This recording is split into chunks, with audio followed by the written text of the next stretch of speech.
can you ask him only one question, and I believe many of them wants to know. When are you going to release Counter-Strike 2?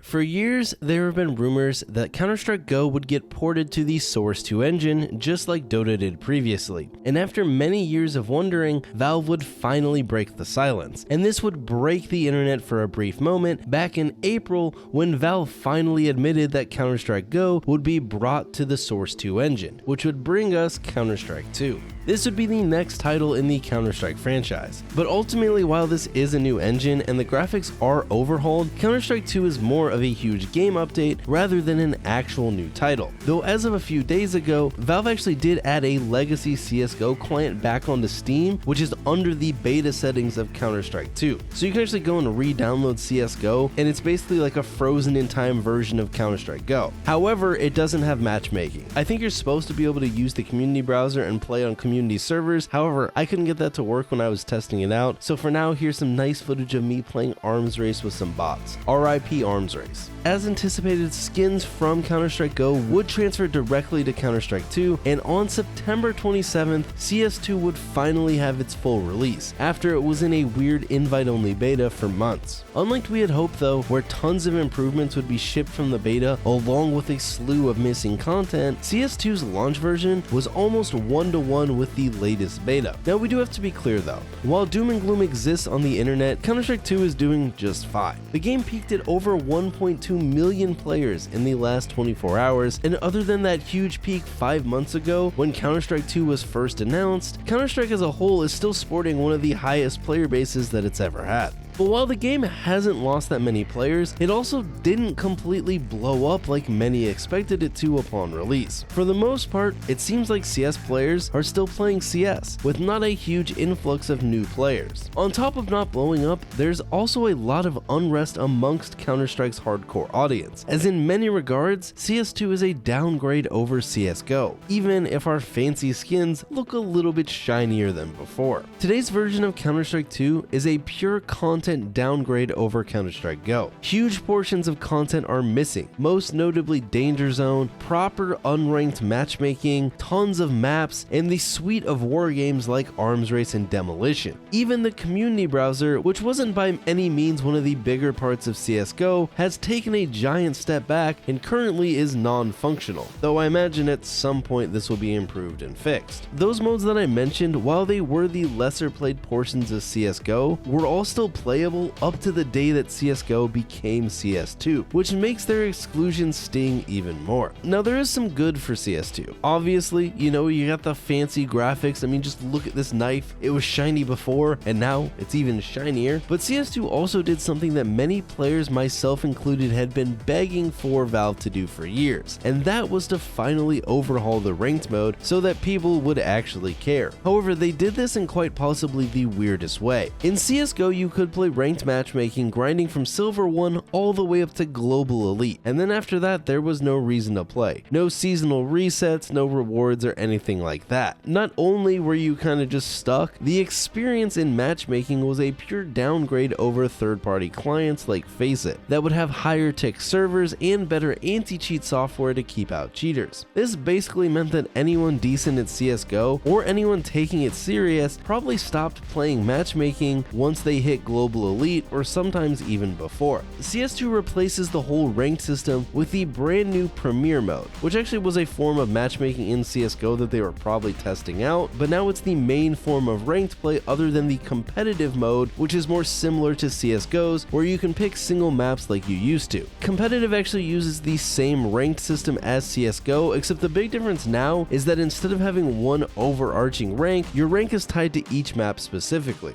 Effectively, I look at competitive now as the unranked mode we had in CSGO, as most players aren't going to care enough to grind up a rank on 9+ maps when the Premier mode is sort of front and center. Premier utilizes a ranking system rather than the ranks from CSGO, and starts from 0 and goes up to an infinite amount, getting harder to rank up the higher you get, also based, you know, on your opponents and everything like that. There is also an in-game leaderboard for the Premier mode, so you can actually see who the highest ranked players in the world are, or the highest ranked players players in specific regions. On top of changing the way that ranks work, Premier doesn't let you select specific maps, rather utilizing a pick-ban system for all of the maps in the current competitive pool. This actually forces players to be a bit more well-rounded on all of the competitive maps, and it does fix sort of an issue that CSGO had, where you had people that would just one-trick a map all the way up to Global Elite and be completely unable to play the other maps. It wasn't that huge of a deal because, like I said, no one really cared about CSGO matchmaking, but I do actually like this system, where you now have to be able to play all the maps, or at least play most of them, and you can ban out the ones you like the least. Though everything about this system isn't good. It now includes a promotion and relegation system when you are going up a tier of 1000 elo or down a tier of 1000 elo, and these are just honestly unfun. You end up in spots where sometimes when you're close to that cap, you end up with games that feel pretty meaningless, as the number of rank that you can gain or lose ends up pretty small, and overall, even when you're in the promotion or the relegation match, it just isn't very fun to have that extra stress where that one game is going to decide whether you drop down a whole tier or go up a whole tier. Another issue that the Premier mode has, and it seems like this is getting slightly better as time has gone on and more people are playing, but the matchmaking itself seems like it can get a little bit messed up. 5 stacks are able to match non-5 stacks, and there have been cases where 5 stacks of really high ranked players are playing people well below their rank, leading to some extremely uneven matches. I do want to note though that the leaderboard does show seasons, so while Valve I don't think has clarified anything, it seems like unlike CSGO there will be probably regular seasonal rank resets, so we'll kind of have to see how that one plays out. The rating system, while flawed, does seem like a pretty good starting point if Valve actually iterates and improves upon it, in my opinion. Speaking of if Valve actually iterates on the ranked mode, between writing this video and editing it, Valve did put out a patch for CS2 that actually updated the way ranked works a little bit. Not massive changes by any means, but some small changes that are very good. The first one is now that the rating differences between teams are a lot smaller at the expense of a little bit longer queue times, which I think everyone is on board with, and now the relegation and promotion matches are only every 5,000 rating points instead of every 1,000. Another great change, because it was actually really annoying getting those relegation and promotion matches every 1,000, and every 5,000 isn't too bad. They also made it so you can rank up and down a lot faster, so you get to your true rank a little bit quicker. We also need to talk about third-party clients. So in CSGO, when a player would play on a third-party client, they would do this to use those 128 tick servers and better anti-cheat, because matchmaking obviously only has VAC and would be using 64 tick. This was a big reason that competitive players would move to those third-party clients instead of just playing matchmaking, on top of incentives from these third parties like FACEIT for playing on their ladder, whether it was reaching FPL or other incentives that they would do. In reality though, a lot of the reason that people would play on these third-party clients was just it was a better experience, better servers, and less cheaters. Pretty much everyone was hoping that in CS2, Valve would at the very least upgrade to 128 tick servers, especially because Valorant did that in recent years. However, instead Valve would implement their sub-tick solution that was supposed to be even better. In reality though, it seems like sub-tick has led to a ton of inconsistencies in the game, in hit registration and movement and things like that, which are the exact opposite of what players would want. Well, that's okay, Arrrash. In CS2, players can just go play FACEIT like they used to in CSGO. And while that isn't ideal, I mean, we've been doing it for 10 plus years. And that's where you're wrong. Valve in CS2 would hardlock even third-party servers into being 64 tick. So now even services like FACEIT are playing on 64 tick servers with the sub-tick, and while I can't explain to you the intricacies of how this works, I can tell you that players are not happy. Now FACEIT does still have better anti-cheat and incentives for playing on their ladder, but the main thing is now these servers aren't really any better.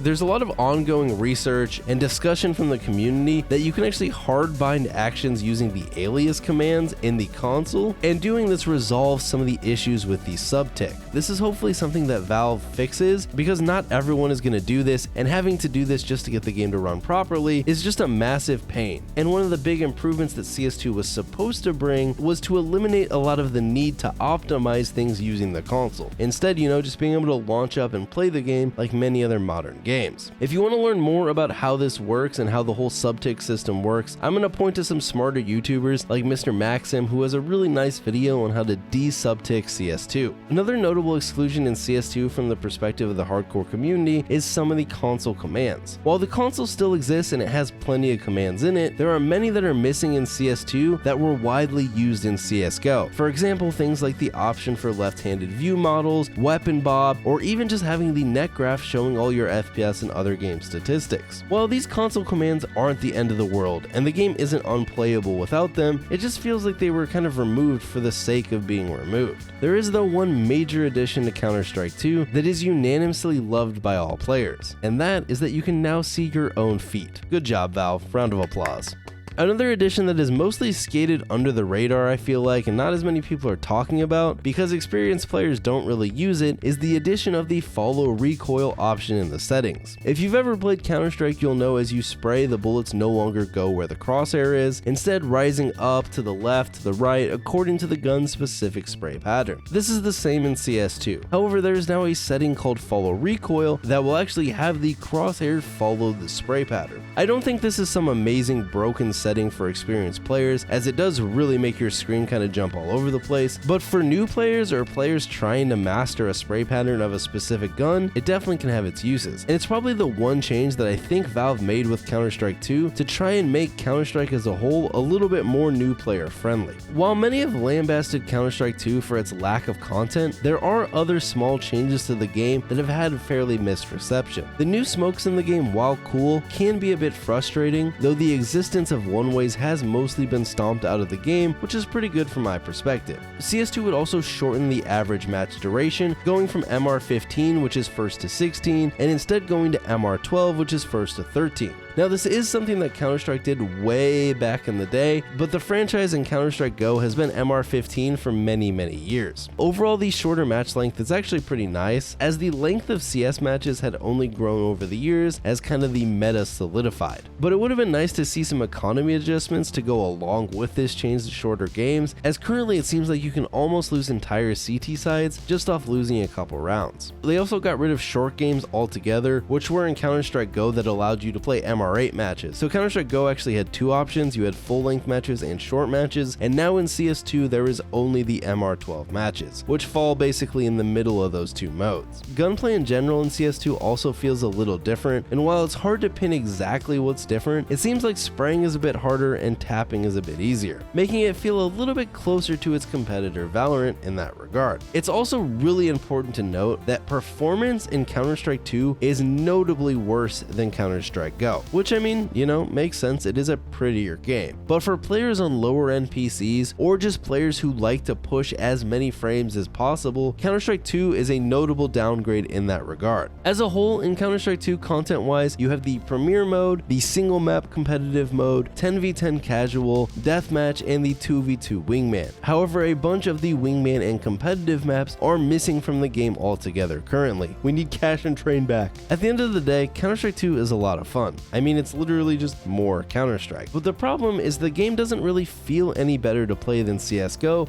and the lack of content is shocking. When I was streaming the other night, I had a viewer come into the stream and ask, what are some of the improvements from CS2 and what are some of the downgrades from CS2? And as I thought about it, and really there aren't many obvious improvements. Obviously the better graphics, maybe the match length, and after that it gets a little bit harder to name off improvements, some falling a little bit more into that gray area, and a lot of things being notable downgrades like we've talked about in this video. Now, Valve did claim in their announcement that Counter-Strike 2 would release in the summer of 2023, and it really feels like this painted them in a corner, and that instead of releasing the game, it should have been delayed to a later date, maybe instead just opening up the beta to all players in the meantime. But do I think that CS2 is the end of Counter-Strike, or that Counter-Strike is dying? No. Not at all. Counter-Strike has to be one of the most neglected franchises in the AAA gaming space, and despite being fairly neglected and almost the redheaded stepchild of Valve, Counter-Strike Global Offensive literally grew year after year, just off the back of the game's amazing core gameplay and gambling. And while there are many issues in CS2, that addicting core gameplay is still there, and gambling. Most likely Counter-Strike 2 will have a rough patch here at the beginning, and eventually it'll get into a better place, much like CSGO itself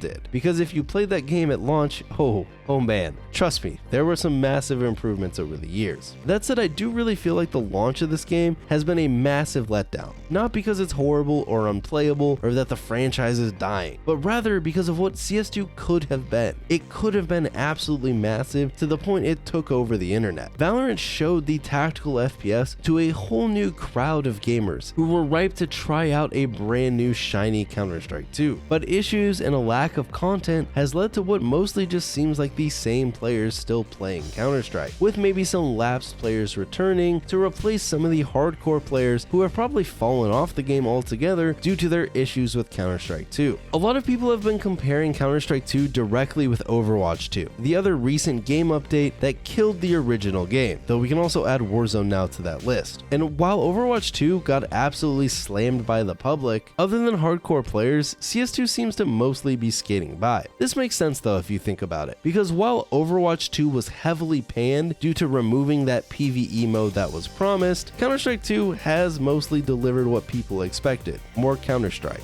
though definitely with some missing content. But I think it's easy to see the path to how CS2 will get to where it's supposed to be, while in Overwatch 2's case, that large-scale PvE mode will never come. It would be a giant bummer if CS2 support doesn't pick up here over the coming months. While CS players are most definitely accustomed to not getting major content updates, I mean heck, the last major CSGO drop was Operation Riptide in 2021, it seems like a major wasted opportunity for Counter-Strike if Valve doesn't bring us some new operations of content over the coming months and years. At the end of the day, if you liked Counter-Strike Go, you probably will like Counter-Strike 2, but Counter-Strike 2 does basically nothing to attract players who are new to this genre of FPS. Overall, I personally have been enjoying CS2, but the loss of maps and some of the more casual modes is still a huge bummer. I hope to see CS2 start to gain some momentum here in the coming months, as while the game is by no means a failure or a flop, it just feels like it could have been so much bigger. And if I'm being honest, I think the one thing that really has me playing CS again isn't even any of the gameplay elements of CS2, or the fancy new graphics. It's just that the ranked matchmaking mode was finally overhauled, and it's slightly less meaningless, giving me a reason to want to grind Counter-Strike again.